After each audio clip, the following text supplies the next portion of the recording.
parents, Hmm. they're okay with letting go as long as it's their plan. Right. So the biggest thing I learned with my sister, I learned so much and I'm still learning. Hmm. But my sister she's actually in a home in the area, Hmm. and she loves it. Sure. She couldn't wait to move out. When I suggested that she move out into her own apartment, she said to me, I said, "What are you doing?" I just had suggested it. She Hmm. walked upstairs. I hear this banging. And she goes, I go, "What are you doing?" She goes, "Me move out." And I go, "Carrie, why do you want to move out?" And she goes, "You stop bossing me around." And I was like, okay, she's ready. Yeah. Right. And I was ready because I was tired of like being the sergeant or the drill Yeah. sergeant or Yeah. trying to make it all happen. And she was ready. Yeah. Now she is in botany. She never touched dirt in her life until Yeah. now. When I saw her in botany class, somebody sent me a Mhm. picture. I'm like, you are kidding me. Right. She's in botany. She's swimming twice a week. She's bowling. She's in yoga. Yeah.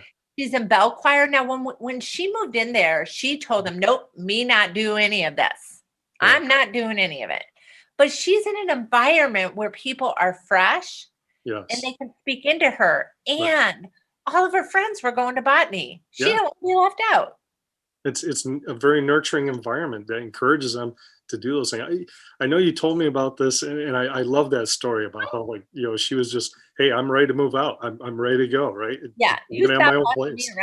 around. So that freedom is really important, and this was just down the road from you, right? I mean, you learned about this like just by a chance meeting, and it's At just a down the road from you. Yeah, at Special Olympics, Yeah. I just walked and we were late because we're always late, and I don't like being late. And there was a chair by a woman, Hmm.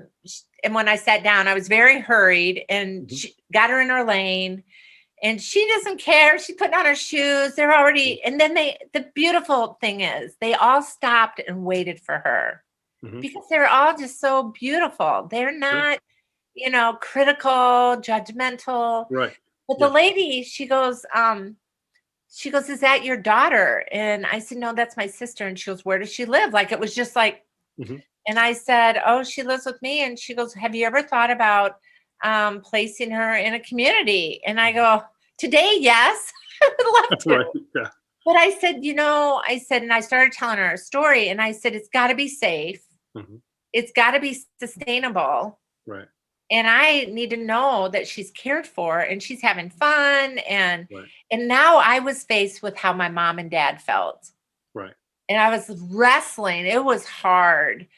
Yeah. And the part of the story that I don't even know if it's in the book, but I did go on a tour that week. I actually called them. I said, "What the heck? What's it Hmm. gonna?" So I went on a tour, and it wasn't, if any parent is listening to me right now, Hmm. it wasn't exactly what I would have wanted. Hmm. But was it safe, sustainable, beautiful? It was all remodeled. It was beautiful. But in my head, I had it a way that I wanted it. Right. But I'm like, my husband said, "Hey, we need to give this opportunity. We need to Yeah. walk into it and tell." And there were so many positives, like, Right. so many positives. Hmm. And after my tour, Hmm. I started driving home and I could feel the release of the pressure that I had felt for so many years, like even growing up, Yeah. of taking care of her. And the place is about 20 minutes from us. Mhm. I actually stopped in a parking lot halfway home in a Starbucks parking lot and I slept for 2 hours. Really. I couldn't make it home. Just that, that just drained from Exhausting. everything and just overwhelmed, right? And and then I got home and Wally's like, "Are you okay?" And I'm like, "Yeah." I go, and that's when I turned to Carrie and I said, "How Mhm. would you like to move into your own apartment?" Right. And she went upstairs and started packing. Yeah. And that's when she told me, "You stop bossing me around." And it was just like aligned. Yeah. And I want parents to realize that their kid really wants to explore the world. I love that story for that reason. because I think, we put a lot of labels and we underestimate what they're capable of. I Right? But know. they have these wants and needs. They want to live like the rest of us, right? They want their own place. They want to do these things. And in a structured environment like that, it's capable. And I think what it really speaks to as well, knowing your sister was born during a time where early on these places didn't exist. They Mhm. weren't the way they are. Like you said, going to an institution, you did everything in your power as a family to keep her out of that, right? And now with the understanding and awareness of the needs and everything, these places are a lot more accommodating to that. They may Yeah. not be perfect, but they're a lot more accommodating to that. Yeah, and we often focus in on the negative, and I'm just choosing to focus in on the positive of Mhm. what was coming before us. Sure. And everything was just kind of, and I believe it was happening for us to tell our story and Right. to be very vocal about it, Hmm. so that, and not afraid. Yeah, was it hard, Jared? I would be lying if I didn't tell you how hard it's been. you Yeah. know it didn't it's not like it just happened, No. but there were so many things that I entered into. My husband, my kids have been interviewed, and they were interviewed for the gal who was helping me put everything together for my book.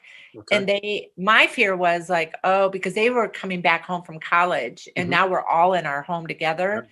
And it was hard because Carrie, like, one little small thing, Carrie never had a razor in the bathtub for safety reasons. Well, Sure. my kids, my boys, she's sharing a bathroom with them. They have razors in in the bathroom, right? So Wow. she would take Okay. them and throw them away every morning. Now, do you think my kids got mad? Yeah, Yeah, they they're might trying have. to Yeah. they're trying to go to work. So lots of adaptability, lots. I mean, that's just one. Yeah. That's just that's a little piece. Because Yeah, people, they talk about if you're a parent of an autistic or special needs Down's child, there are many times you feel like the children aren't growing up, and you feel like you're dealing with children having tantrums all the time, yeah, and it's very draining, your energy levels. And I don't have to tell you, you've lived this, you've seen it.